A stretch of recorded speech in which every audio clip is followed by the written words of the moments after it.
I've therefore decided to deal with a simple issue, but an issue that is personal to each of you as governors, an issue that you have control of, and it's not about what anybody else does, but about what you do.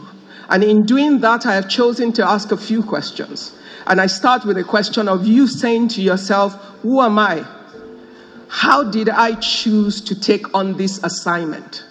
If you know who you are, and you've now decided to be the governor of the state by choice, because every candidate had to choose to do that, then you need to then ask yourself, where am I going? What is the goal for which I chose this assignment? And in choosing to do this, what is the value that I've set out to deliver to my people? And when you're done trying to answer those questions honestly, I always say to thyself, be true. Because no matter what we say to other people, when it's just you and your mirror, you can look at yourself and be truthful to yourself.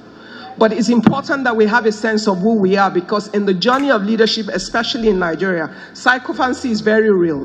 The pressure and of your society, of people around you, can change the fundamentals of who you are if you do not continue to remind yourself of who you are or why you took the job in the first place. And soon enough, you become something else other than who you were when you got started. So it's important for you to actually write it down, stick it up around yourself, and remind yourself often, this is who I am. This is why I took this job. And there are people whose lives depend on me.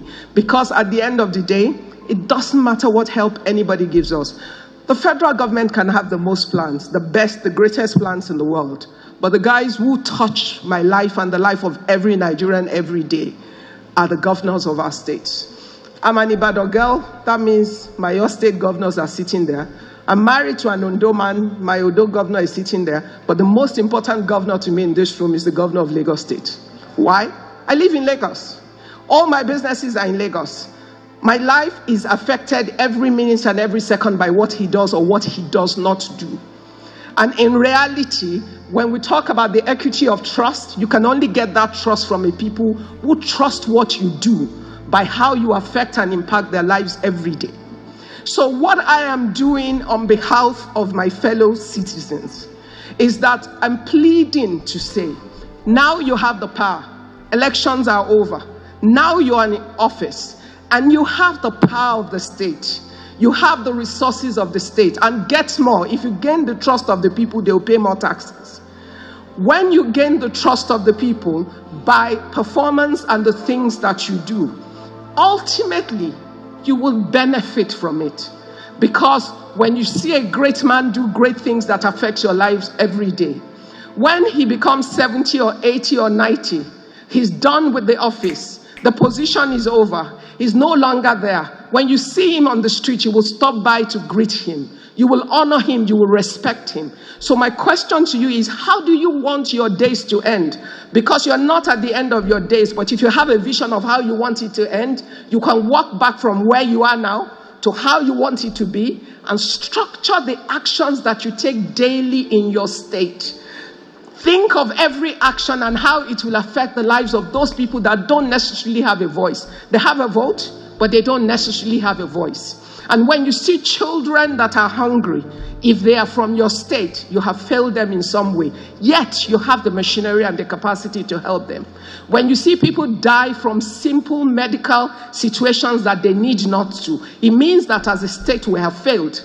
But we have the capacity to help and to make things different. Now, you're not going to be able to solve all the problems. That's important. But the integrity of the heart of the leaders and your commitment to truly change the lives of your people is what will bring for you all the help that you need. Because when a man sets out to do the right thing and he shows good faith, every kind of help will come from everywhere. People will do things for you without being taking a dime, because they can see your commitment and the integrity of your heart. And therefore, for a nation to truly be great, the integrity of every man that is sitting at this table as a governor-elect is critical to our nation building. You need to own your own vision for your life. You need to decide what you want your legacy to be.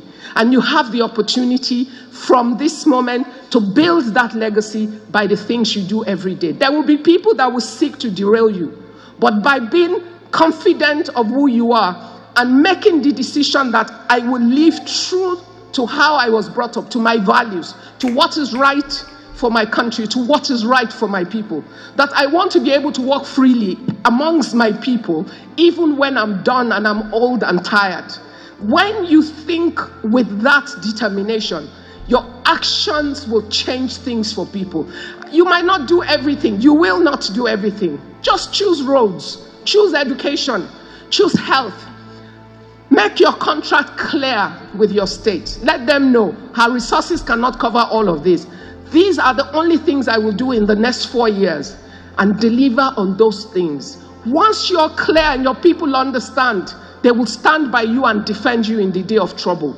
And at the end of the day, you will get much more than any money that anybody can pay you.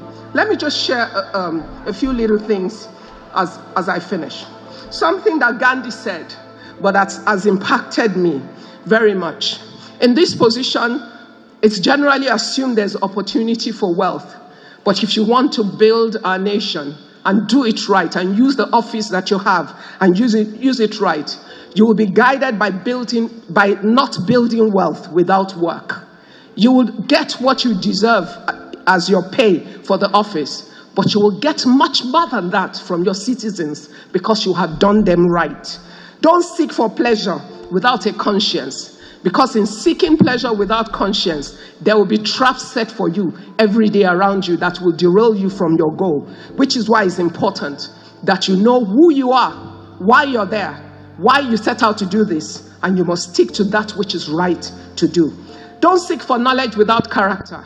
A man that does not have character does not deserve to be leading any part of our value chain of leadership in this country.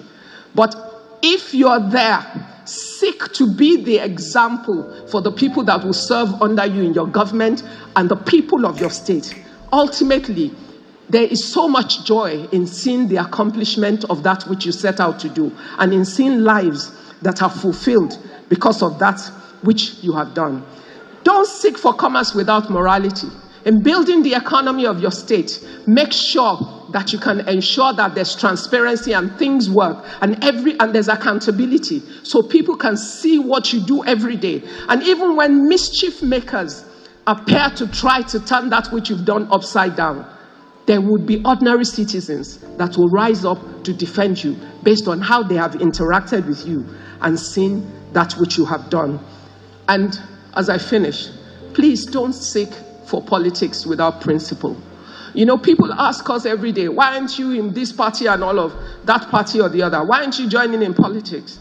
Let's be honest. We do not have politics of ideology in our country so far. We have politics of people. And if you want the right people to gather and give us the critical mass that we need to build our nation, you are the next generation of leaders that can ensure that we begin to set the template and the agenda for a great nation to be great. It hurts me. It breaks my heart every time you're talking to people outside of this country and they open their mouth and talk about this nation that you know that within it is everything that it needs. We have all the human minds that we need to build a great nation. God has worked abundantly with resources. Some of your states are richer than others, but guess what?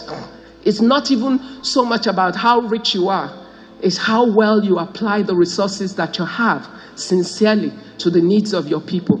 Even as you do that, ordinary citizens will help you to think through. You don't have all the answers, but you have human around you that can support you. And they don't have to come from your state. We all need Nigeria to work. It doesn't matter what state. For me to drive from Lagos to Ondo, I'm going to come across how many states. So I need every part of Nigeria to work. To fly to Abuja today, assuming I was driving, imagine how many states of Nigeria I will pass through to get here. Every state counts to every Nigerian. And it doesn't matter where we come from. If you need help, look for the Nigerian that can help you. We all want this country to work. And we're very hopeful that because you have this position and you have this power, and people have trusted you with it, that you will use it effectively to build a nation, the portion of it that is assigned to you, and that you will work collectively for the unity of this nation. Because a nation that is divided against itself, it can never stand. But in the place of unity, I'm a Christian. The Bible says God has commanded his blessings, which means every time we combine our knowledge, our wisdom, and all our resources together, we can build a great nation that the world will be afraid of.